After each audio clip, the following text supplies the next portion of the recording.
জয় হিন্দ বন্ধুসকল, স্বাগতম জনাইছোঁ মোৰ ইউটিউব চেনেললৈ।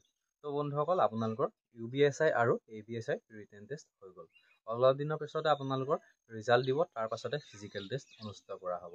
UBSI সকলৰ ফিজিকেল টেষ্টটো বেলেগকৈ অনুষ্ঠিত কৰা হ'ব আৰু ABSI সকলৰ ফিজিকেল টেষ্ট বেলেগকৈ অনুষ্ঠিত কৰা হ'ব।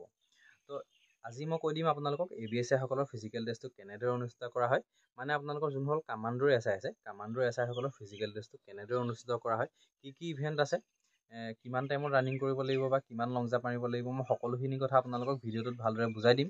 ভিডিঅ'টো স্কিপ নকৰিব, ভালদৰে শুনি যাব।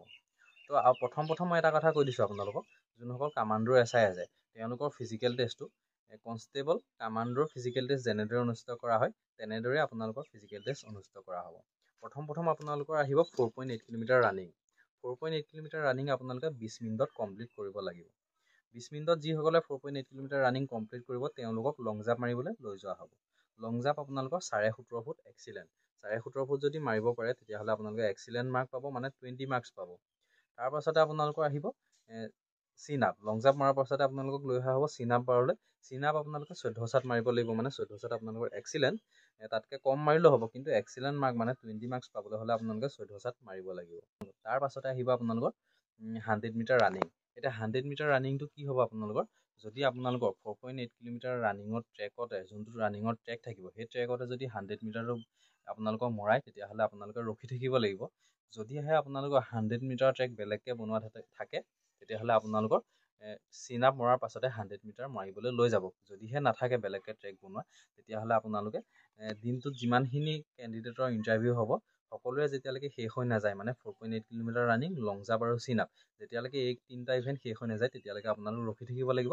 তাৰ পাছত আপোনালোকক একেলগে 100 মিটাৰ মৰোৱা হ'ব, মানে একেবাৰে শেষত, মানে লাষ্ট গ্ৰুপৰ যেতিয়া ইণ্টাৰভিউ খতম হ'ব তাৰপিছতে আপোনালোকৰ 100 মিটাৰ মৰোৱা হ'ব, সকলোকে একেলগে মৰাব, যদিহে বেলেগকৈ ট্ৰেক বনোৱা নাথাকে। আৰু যদি বেলেগকৈ ট্ৰেক বনোৱা থাকে 100 মিটাৰৰ কাৰণে তেতিয়াহ'লে আপোনালোকৰ ফাৰ্ষ্টতে 4.8 কিলোমিটাৰ ৰানিং হ'ব, তাৰপাছত আপোনালোকৰ লং জাম্প হ'ব, তাৰপাছত 100 মিটাৰ তাৰপাছত আপোনালোকৰ চিন আপ হ'ব, তাৰপাছতে আপোনালোকৰ 100 মিটাৰ মৰোৱা হ'ব।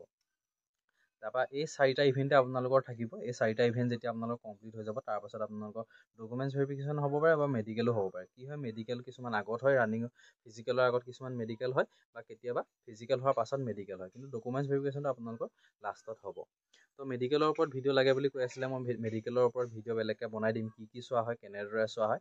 বিশেষ চিন্তা কৰিবলগীয়া একো নাই, মেডিকেলত আপোনালোকৰ নৰ্মেল যিখিনি চাই তেনেদৰে আপোনালোকৰ চোৱা হ'ব, কিন্তু ফিজিকেল টেষ্টটো আপোনালোকৰ অলপমান টান আছে মানে কি, আপোনালোকে যিহেতু আমাক কনষ্টেবল কামাণ্ডোৰ যেনেদৰে ফিজিকেল টেষ্ট অনুষ্ঠিত কৰা হয় তেনেদৰে আপোনালোকৰ ফিজিকেল টেষ্ট অনুষ্ঠিত কৰা হ'ব।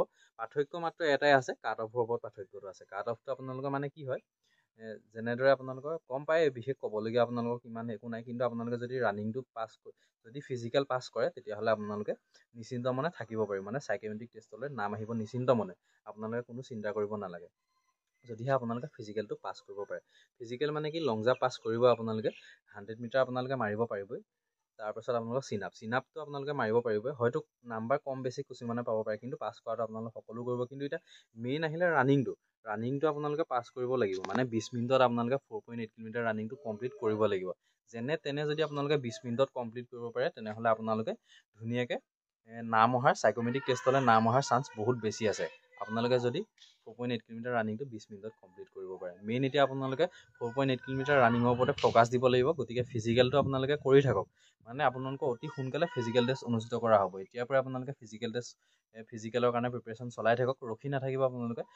ৰিজাল্ট অহাৰ পাছত আপোনালোকে ফিজিকেল টেষ্টৰ কাৰণে প্ৰিপেৰেশ্যন কৰিম বুলি ৰখি নাথাকিব। আৰু UBSI সকলো আপোনালোকেও ফিজিকেলৰ কাৰণে এতিয়াৰ পৰাই প্ৰিপেৰেশ্যন কৰি থাকক। UBSI সকলৰ বহুত বিশেষ চিন্তা কৰিবলগীয়া নাথাকে, তথাপিও আপোনালোকে ফিজিকেলটো যদি কৰি নাথাকে তেতিয়াহ'লে আপোনালোকে ফিজিকেলৰ যেতিয়া আপোনালোকৰ ফিজিকেল টেষ্ট হ'ব তেতিয়া আপোনালোকৰ কষ্ট হ'ব বা আপোনালোকে ভয় খাব, গতিকে এতিয়াৰ পৰা আপোনালোকে ফিজিকেল টেষ্টৰ কাৰণে প্ৰিপেৰেশ্যন কৰি থাকক। ত' মেডিকেলৰ ওপৰত মই বেলেগ এটা ভিডিঅ' লৈ আহিম, কেনেদৰে চোৱা হয়, কি চোৱা হয়, কেনেদৰে অনুষ্ঠিত কৰা হয়, মই সকলোখিনি কথা ভালদৰে বুজাই দিম। তো আজিলৈ ভিডিঅ'টো ইমান আছিলে। যদি ভিডিঅ'টো চাই ভাল লাগিছে লাইক, শ্বেয়াৰ আৰু চেনেলটো ছাবস্ক্ৰাইব কৰি দিব। আজিলৈ ভিডিঅ'টো ইমানতে সমাপ্ত কৰিছোঁ, পুনৰ লগ পাম অন্য এটা ভিডিঅ'ত। ধন্যবাদ।